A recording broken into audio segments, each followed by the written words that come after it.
بسم اللہ الرحمن الرحیم نحمدہ ونصلی علی رسولہ الکریم اما بعد قل ان ربی یبسط الرزق لمن یشاء من عبادہ ویقدر لہ وما انفقتم من شیء فہو یخلفہ وہو خیر الرازقین۔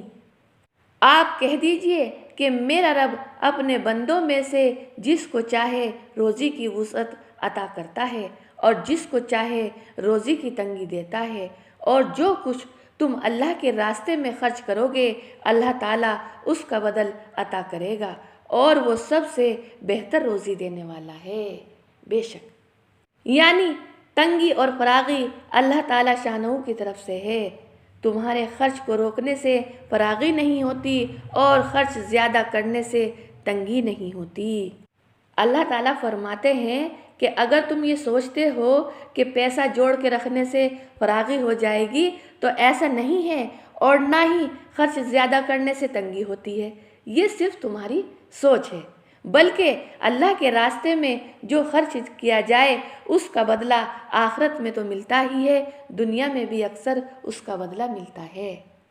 ایک حدیث میں ہے کہ حضرت جبرائیل علیہ السلام نے اللہ جل شانہ کا یہ ارشاد نقل کیا: میرے بندو، میں نے تم کو اپنے فضل سے عطا کیا اور تم سے قرض مانگا، پس جو شخص مجھے اپنی خوشی اور رضا اور رغبت سے دے گا میں اس کا بدل دنیا میں جلدی دوں گا، سبحان اللہ، اور آخرت میں اس کے لیے ذخیرہ بنا کر رکھوں گا، سبحان اللہ۔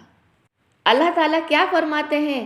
یعنی جو میری راہ میں خرچ کرے گا اس کا بدلہ دنیا میں بھی اس کو دوں گا اور آخرت میں اس کے لیے ذخیرہ بنا کر رکھوں گا، اور جو خوشی سے نہ دے گا بلکہ اس سے میں اپنی دی ہوئی چیز زبراً واپس لے لوں گا، اور وہ اس پر صبر کرے گا اور ثواب کی امید رکھے گا، اس کے لیے میں اپنی رحمت واجب کر دوں گا، سبحان اللہ، اور اس کو ہدایت یافتہ لوگوں میں لکھوں گا، اور اس کے لیے اپنے دیدار کو مباح کروں گا۔ یعنی اللہ تعالیٰ فرماتے ہیں جو میرے دیے ہوئے مال میں سے میری راہ میں خرچ نہیں کرے گا تو میں اس سے واپس لے لوں گا، لیکن اگر وہ صبر کرے گا اس کے باوجود، لینے کے باوجود، اور ثواب کی امید رکھے گا تو میں آخرت میں اسے ہدایت یافتہ لوگوں میں لکھوں گا اور اپنا دیدار کراؤں گا، سبحان اللہ۔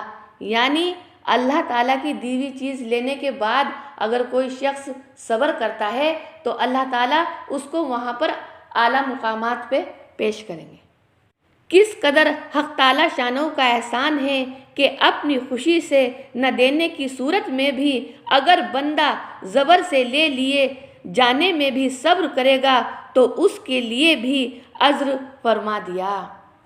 حالانکہ جب وہ حق تعالیٰ شانہ کی عطا کی ہوئی چیز خوشی سے واپس نہیں کرتا، زبراً اس سے لے لی جاتی ہے، تو پھر اجر کا کیا مطلب؟ لیکن حق تعالیٰ شانہ کے احسانات کا کوئی شمار ہو ہی نہیں سکتا۔ حضرت حسن رضی اللہ تعالی عنہ فرماتے ہیں کہ حضور اقدس صلی اللہ علیہ وسلم نے اس آیت شریفہ کے بارے میں فرمایا ہے کہ تم جو کچھ اپنے اہل و عیال پر خرچ کرو بغیر اسراف کے اور بغیر کنجوسی کے، وہ سب اللہ کے راستے میں ہے۔ حضرت جابر رضی اللہ تعالی عنہ حضور اقدس صلی اللہ علیہ وسلم سے نقل کرتے ہیں کہ آدمی جو کچھ شرعی نفقے میں خرچ کرے اللہ جل شانہ کے یہاں اس کا بدل دیا جائے گا۔ یعنی جو شخص اپنے بیوی بچوں پہ بھی خرچ کر رہا ہے وہ بھی اللہ کی راہ میں لکھا جا رہا ہے۔ جو شخص سخاوت کرتے ہیں اللہ جل شانہ کے دربار سے فتوحات کا دروازہ ان کے لیے ہر وقت کھلا رہتا ہے۔